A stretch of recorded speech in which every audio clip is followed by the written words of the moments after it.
Petri Wine brings you Basil Rathbone and Nigel Bruce in the new adventures of Sherlock Holmes.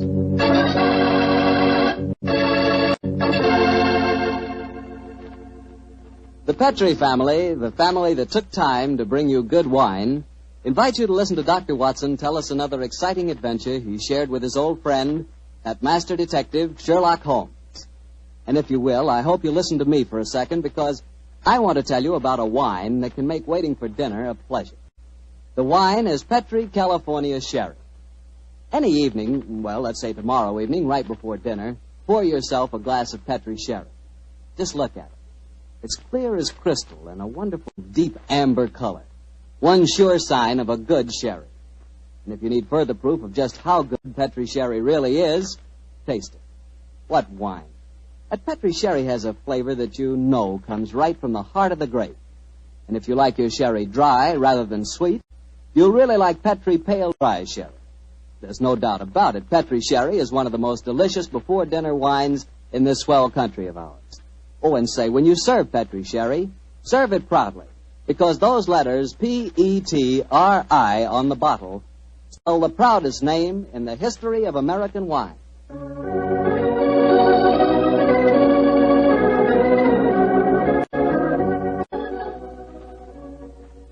And now I'm sure our good friend Dr. Watson's waiting for us. Let's go enjoy. There you are, Mr. Bartell. Good evening, Doctor. All alone tonight, huh? Yes, my boy, if you can call a man alone when he's got his pipe, his books, and a glass of good port at his elbow. Take your coat off. The fellow enjoying me. Thanks, Doctor. Help yourself to the port. There's some rather special tobacco in a jar over there. Fine. And now, Doctor, are you ready to tell us tonight's new Sherlock Holmes adventure? I am, Mr. Bartell, and I think you'll find it a most unusual story. It began on a winter's night in 1896. Holmes and I had gone to a theatre in the East End of London to see a performance of a famous old English melodrama called Sweeney Todd, the Demon Barber of Fleet Street. That's a good bloodthirsty title, Doctor. The Demon Barber. He sounds as though he specialized in close shaves. Good gracious me, Mr. Bartell, that's almost unforgivable. He was a murderer of voracious appetite who placed his victims in a specially constructed barber's chair, cut their throats, and then pressed a lever that would swing the chair over and decamp the unfortunate victim into a horrible cellar beneath his shop. This is only a stage play you're talking about, Doctor. As my story begins, we were seated in a private box watching one of the closing scenes. Holmes was leaning forward in his chair, following the action on the stage with an obvious delight, while I sat beside him equally engrossed. An actor by the name of Mark Humphreys was playing the part of Sweeney Todd, and no one could deny that he was playing it up to the... Where are you going, Tobias? To the nearest magistrate, Sweeney Todd, to denounce you as fiendish, cruel, cold-blooded murderer. You have pronounced your doom. Into the chair with you, and over and down into the depths below. Ha, ha, ha, there. Tell me, whence comes this apparition? 'Tis the ghost of another customer of mine. The yawning grave yields up his ghastly inmates to prove me guilt. Blood will have blood. See, he is there. He comes to accuse me of his murder. Oh, save me. 'Twas not I that slew you. Let me leave, or it will kill me. Let me leave. Ha, ha, ha,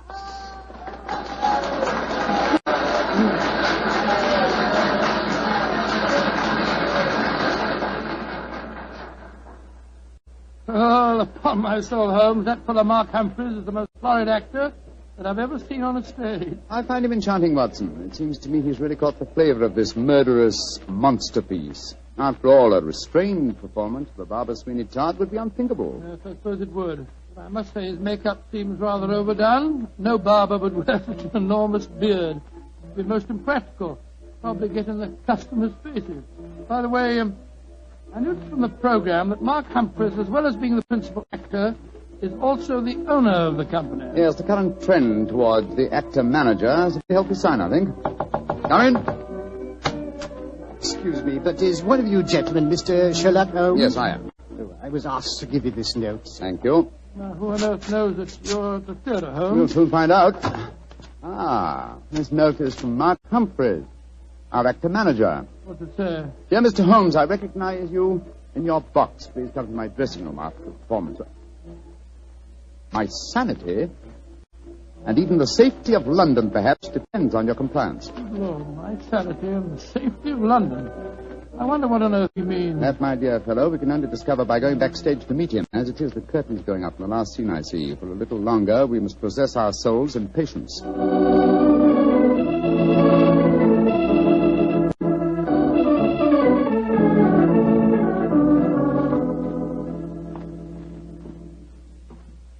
Mr. Sherlock Holmes? Yes, sir? Oh, my name is Lindsay. Derek Lindsay. I'm the business manager.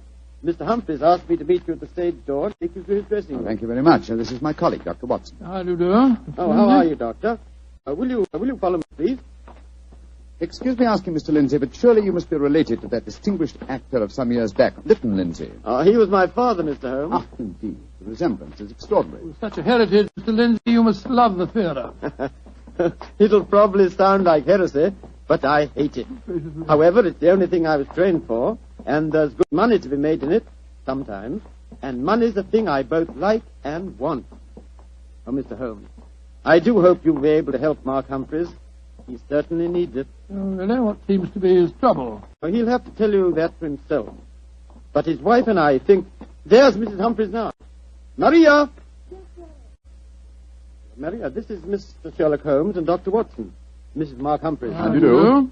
Oh, Mr. Holmes, I'm so grateful that you're going to see Mark. He's in such a dreadful state. There have been times lately when Mr. Lindsay and I have been afraid he's going out of his mind, haven't we, Derek? Indeed we have.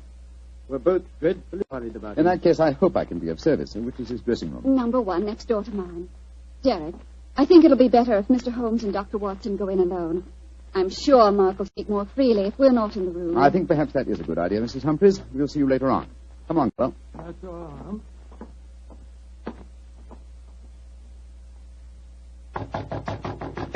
Come in, come in. Holmes, thank heaven you're here. Close the door. Mr. Humphreys, this is Dr. Watson. Watson, eh? Yes, I know of you, too. How do you do, sir? Sit down, won't you, gentlemen? You're wondering why I asked you to come back and see me, of course. Naturally, sir. Well, I won't beat about the bush and waste your time. I come straight to the point. I'm going mad. Oh, come. I know. It sounds come. fantastic, but it's true. I've often heard of actors beginning to live their parts off the stage. They play on it. Well, it's happening to me. I'm turning into another Sweeney Todd. The character I'm portraying on the stage. Are you suggesting, sir, that you're a potential murderer? Yes, I am. What reason do you have for holding that belief? Reason? Listen to this. 3 times in the past week, I've wakened in the morning to find my boots covered with mud and my razor stained with blood.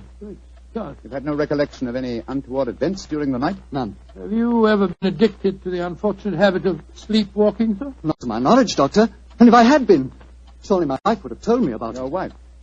Where do you live, Mr. Humphreys? We have a flat here above the theatre. Above the theatre, eh? Mr. Humphreys, you say that on 3 separate occasions on wakening in the morning, you have found a blood-stained razor and mud-covered boots. Can you show us this proof? No, I can't. I was always so frightened that my wife would see that I cleaned them before she had the opportunity of finding them. It is, sir. They would have been very valuable clues in a case like I this. couldn't risk my wife seeing evidence like that. Doctor, she'd know the truth. But at night times, while she's asleep, some devilish, unconscious urge has overcome me. An urge that causes me to prowl the streets of London. Razor in hand, looking for a victim. Mr. Holmes, you've got to help me. I'm certain that without knowing it, I've been committing murder, and if you don't help me, I'll go on and on. Mr. Humphreys, please. I'll undertake the case. It's a very unique assignment. In effect, I'm being engaged by a possible murderer to prove him guilty.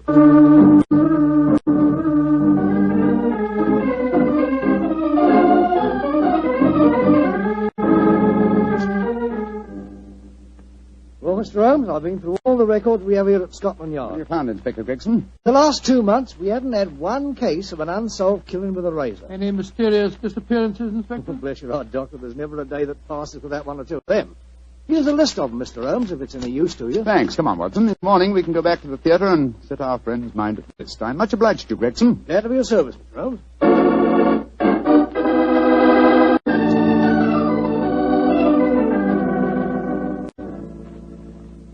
We examined the homicide records at Scotland Yard after leaving you last night, Mr. Humphreys. There have been no unsolved razor murders in London during the past fortnight. And therefore I think you may rest easy on that score, sir. But it proves nothing. Remember that in the play, Sweeney Todd's victims are never found either. Yes, thanks to his singularly horrible ingenuity in disposing of them. But this is real life, Mr. Humphreys. Then how do you account for the bloodied razors and the muddied boots? Well, now, are you sure that they aren't just in your imagination, sir?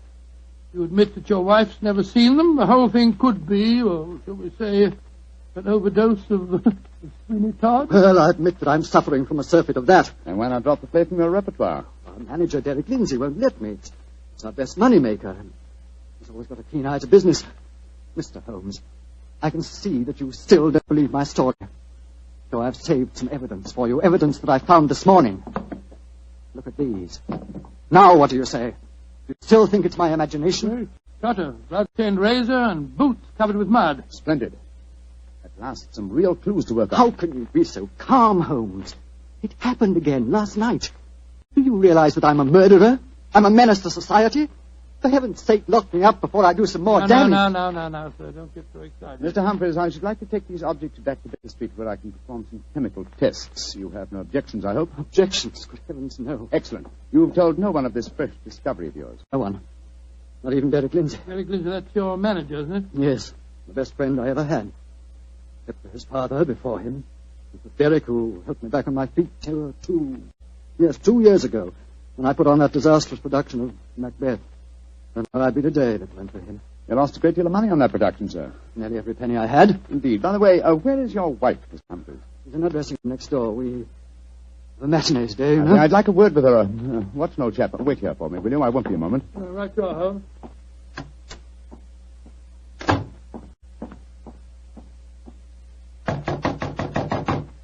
Who is it? Sherlock Holmes. You want to talk to me, Mr. Holmes? For a moment. May I come in, Mrs. Humphreys? Well, couldn't we talk on the stage? It's empty. I prefer to come into your dressing room, if you don't mind. What I have to say is confidential. Very well, then. Come in. Mr. Holmes, may I introduce Signor Vanelli, our musical director? How do you do, sir? It is a great honor to meet the so great Senior Holmes. I have so admired you. Oh, often I have envied you. Many times I say to myself, Snipsy, Signor Vanelli, if you don't mind, I wish to speak to Mrs. Humphreys alone. Oh, I quite understand. Excuse me, Signor. Adios, Cara Maria. Mr. Holmes, I'm really awfully glad of this opportunity to talk to you. Tell me truthfully, please, what's your opinion of my husband? I haven't formed a definite opinion yet, except that it's possible that he's the victim of a fraud. I just wanted to ask you a couple of questions, if you don't mind. Of course not, Mr. Holmes. Has your husband ever shown evidence of being a sleepwalker? A sleepwalker? Oh, no, never. I see. Are you a light sleeper? Yes, I am. Exceptionally so. Why? Oh, just curious. You're being very mysterious, Mr. Holmes. Can't you tell even me what's going on? I promised your husband the answer to that question before tonight's performance. I'm afraid I can't tell you any more until then. Oh. And now may I ask a question? Oh, certainly. No, I won't promise to answer it. You said just now that my husband might be the victim of a fraud. What did you mean? Again, I'm afraid that you must wait for the specific answer to that question. However, there's another fraud being practiced on him that I can speak of now. What fraud? The fraud that you are indulging in, Mrs. Humphreys. What do you mean? Of course, this particular fraud is none of my business, but when I almost force my way into your dressing room and find your musical director, a quantity of rice powder on one shoulder and suggestions of rouge on his cheek, it doesn't take a great deal of intelligence to deduce that your husband is being deceived. Get out of here at once. That's exactly what I propose doing. Good day to you, madam. No doubt I shall see you later on.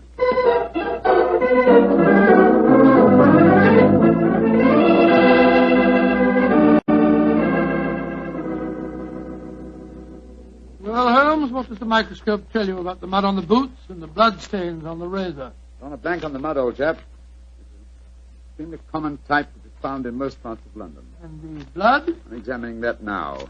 This is as strange a case as ever I remember, Holmes. Here you are trying to prove a man innocent when he insists that he's guilty. By George, Watson! Here's the answer. What? This blood is definitely not human blood. It's probably canine. Now, a Sweeney Todd madness would hardly drive its victim to kill dogs. Therefore, it's obvious that Mark Humphreys is the victim of a devilish plot. And he's not a murderer. No, come on, old fellow. Let's go to the theater at once and give him the good news.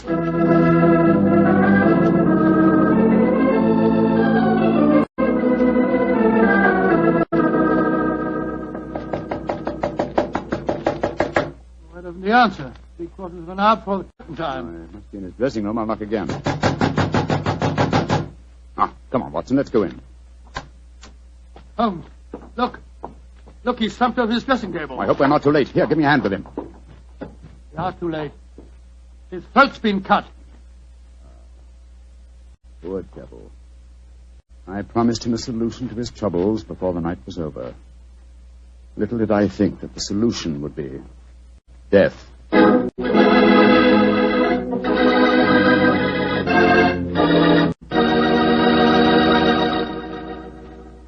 We'll hear the rest of Dr. Watson's story in just a second, so I'm going to ask you if you're one of those people who just eats to live, or whether you really enjoy good food.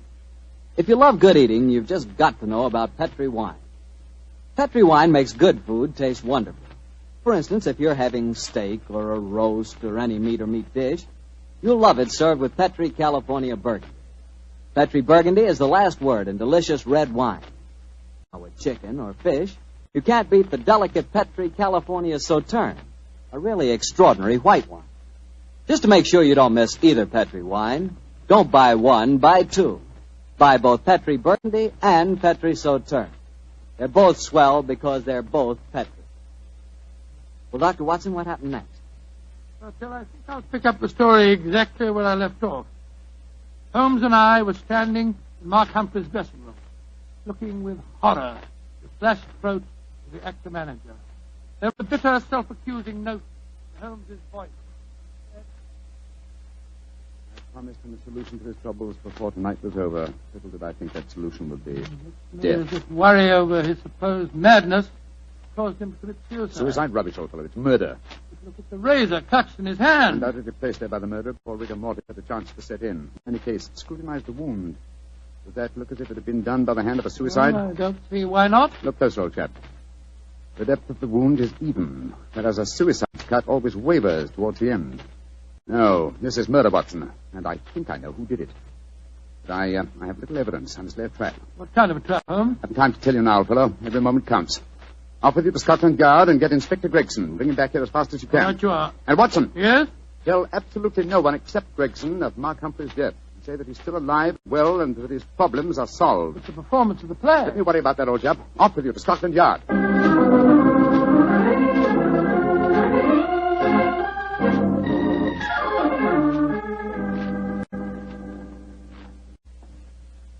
I'm sorry it took so long to find me, Dr. Watson. I was out on another case, you see. No, that's all right, Inspector. The performance, if there is one, must be nearly over by now. Here's the stage door, sir. Yes, here we are. Here, you can't go on the stage. Who says I can't? I'm Inspector Gregson of Scotland Yard. Oh, sorry. Performance is going on. I wonder who the devil's playing Sweeney Todd. Come along, let's just stand here in the wing. Quietly. It is only the wind whistling through this cellar. But this is impossible. There's Mark Humphreys on the stage. I saw him with his throat cut. I don't believe in ghosts, Doctor. Great heavens, it's Holmes. Something like that. Who's this? It's you, Mr. Summers. Somebody seems to cut your throat. For a pity. No more few fines. Tell Sweeney Todd who cut your throat, dearie, and you'll cut their throats, too. He'll revenge you while you burn down there in hell, dearie. He'll revenge you.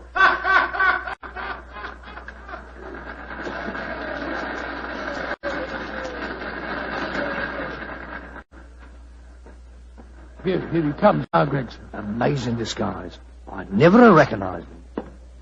You're both here. Holmes, and what are you up to? Surely that's apparent. I disguised myself as the dead man, hoping to force the murderer's hand. You're running a terrible risk, Mr. Holmes. Part of my profession, Gregson. Here comes Signor Vanelli, the musical director. My dear fellow, I had to leave the orchestra pit to come and congratulate you. Never have you given a finer performance. Bravissimo, bravissimo. Thank you. But it is true. You hardly seem the same person. Your performance is incomparable. Keep it up, Mark. Keep it up. I think he spotted you, Holmes. Yes, sir. I didn't like his look as he said that. Well, whoever it is, they've got their hands soon. The curtain's going up in the last scene. Keep your eyes open and suspect everyone.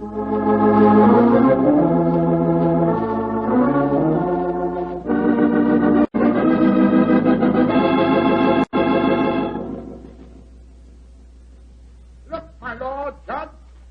He's by your side. Do not consider your ermine robe is stained with blood. Phoenix Hub, what dark deed presses on your conscience? Was a dark, foul deed, but heed not what you hear, Lord Judge, nor what you see. Still the figure sits there. I hear it come to this. It is useless to deny my guilt. The very dead rise from their settlements to prove Sweeney Todd a murderer.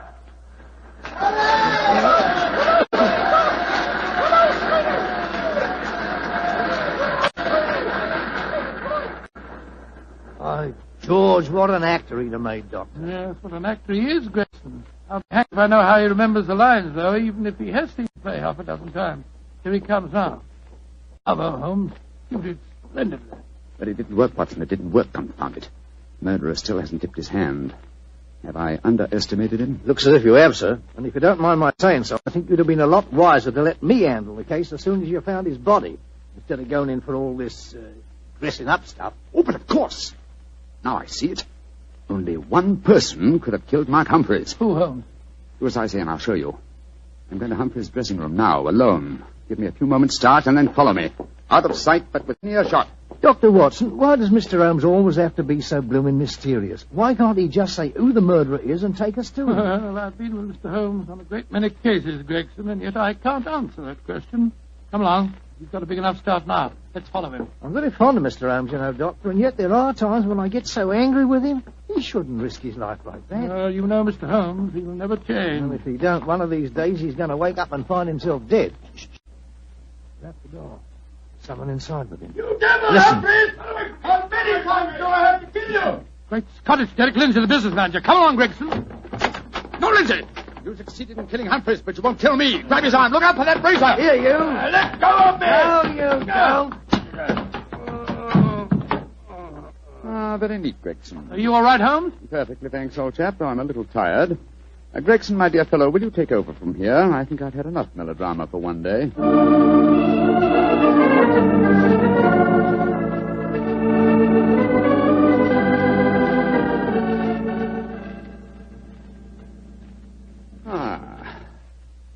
How pleasant, Watson, to be back at Baker Street again. A crackling fire, my dressing gown, and your company combined to make a soothing ending to a somewhat violent day. It's been a most unusual case, Holmes. I still don't entirely understand it. The original plot, of course, was to try and drive Mark Humphreys mad by making him think that he was a murderer.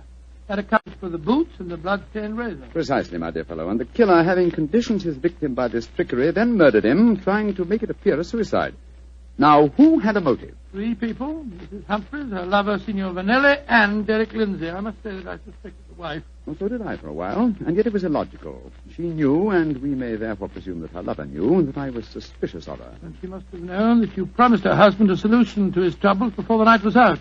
It seems highly improbable that she or Signor Vanelli would have faked his suicide at that point. Quite right, my dear fellow. So I investigated Derek Lindsay's affairs, and I found that what Humphreys had referred to as the kindly act of a friend in helping him back onto his feet was in reality the mortgaging of his entire theatrical effects.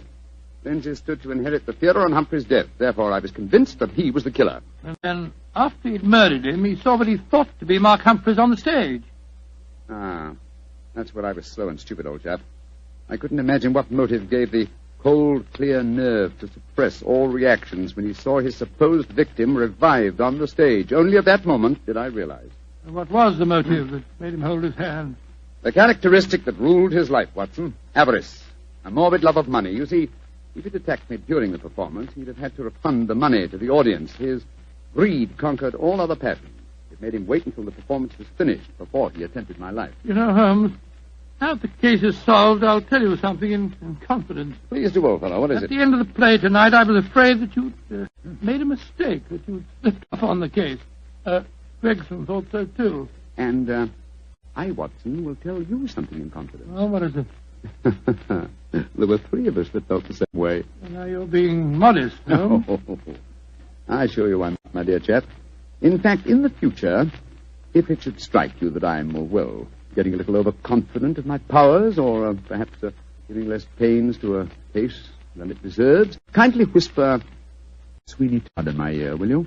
I shall be infinitely obliged to you.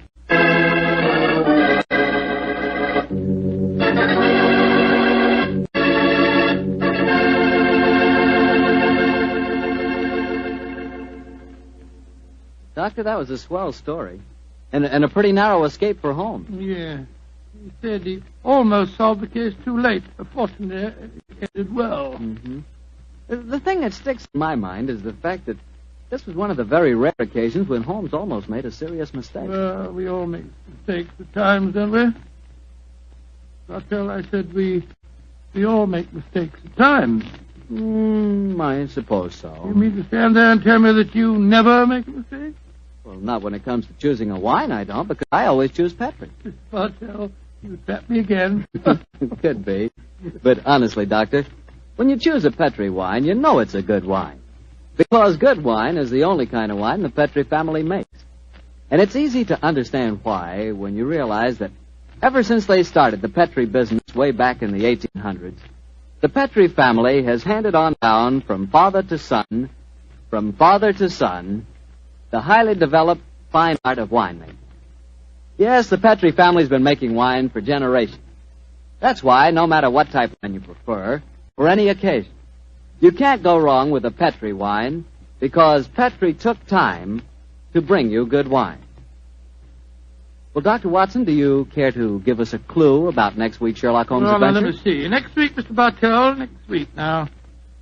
Yes, I'm going to tell you a colorful story that took place in a Parisian circus in 1890. It concerns a very important personage, a lady bareback rider, and a faint death. But that warning. Oh, boy, I can't miss that one, Doctor. Good. Well, now, before you go, I want to say something to all our friends. I want you just to think for a minute. Think of how terrible it is to see helpless little children stricken by infantile paralysis. And then realize that infantile paralysis can be beaten. It can be beaten in very many cases. And your money, your dimes, can do it. Join the March of Dimes. Send your dimes to your local March of Dimes headquarters. Let's help little children walk. Let's help them live.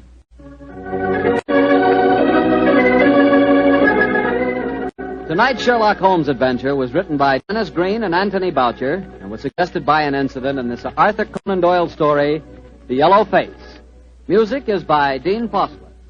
Mr. Rathbone appears through the courtesy of Metro-Goldwyn-Mayer, and Mr. Bruce through the courtesy of Universal Pictures, where they are now starring in the Sherlock Holmes series.